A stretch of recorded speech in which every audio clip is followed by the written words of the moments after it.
In 1978, the Catholic Church had 3 different popes in 1 year. Pope Paul VI died in August after a long papacy. John Paul I was elected, then died after only 33 days. The Second Conclave elected John Paul II, the first non-Italian pope in centuries. The sequence shocked Catholics because leadership changed twice almost overnight. It became a rare modern reminder of how unpredictable ancient institutions can be. Even old systems can have very strange calendar years. The Popish plot was a fabricated conspiracy that still caused real executions. In 1678, Titus Oates claimed Catholics were plotting to kill King Charles II. The accusation landed in a society already full of religious fear. Parliament, courts, and crowds treated lies like evidence. Several innocent people were executed before the story fell apart. The hoax showed how prejudice can make impossible claims sound convenient. A panic does not need truth when it has an audience.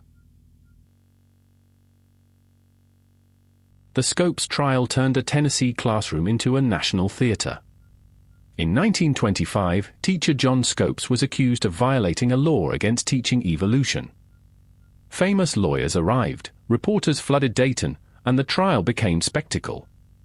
The legal question was narrow, but the cultural fight was huge. Scopes was convicted, then the verdict was later overturned on a technicality. The case became shorthand for clashes over science, religion, and education. A small courtroom can become a national mirror. Galileo was forced to recant ideas that later became basic astronomy. In the 1600s, Galileo defended heliocentrism, the view that Earth moves around the Sun. His telescopic observations challenged old assumptions and church-approved models. In 1633, the Roman Inquisition tried him for suspicion of heresy. He spent the rest of his life under house arrest. The affair became a symbol of conflict between evidence, authority, and reputation. Truth can move even when the person saying it cannot. Joan of Arc's trial was political, religious, and designed to destroy her image. After helping French forces, Joan was captured and handed to English-aligned authorities. Church officials questioned her clothing, visions, obedience, and legitimacy. She was condemned and burned in 1431 at about 19 years old. Decades later, another court nullified the verdict.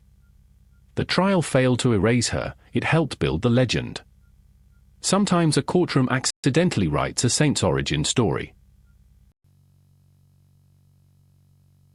The New York draft riots were among the most violent urban uprisings in American history. In 1863, a Civil War draft law angered working-class New Yorkers. The ability to pay for a substitute made the law feel deeply unfair. Riots exploded into attacks on officials, buildings, black residents, and institutions. Federal troops eventually helped restore order after days of violence. The riots exposed race, class, war, and politics colliding in one city. A draft lottery became a match in a room full of powder. The Haymarket Affair began as a labor rally and ended with a bomb, gunfire, and fear. In 1886, workers in Chicago were fighting for an 8-hour day. A rally followed police violence during a strike. As police moved in, someone threw a bomb, and chaos erupted. The trials that followed became controversial symbols of labor repression and radical politics. The event shaped May Day traditions and American labor memory. One explosion can echo through every future workplace argument. Peterloo was a peaceful reform meeting that became a massacre. In 1819, thousands gathered in Manchester to demand political representation. Local authorities panicked at the size and symbolism of the crowd.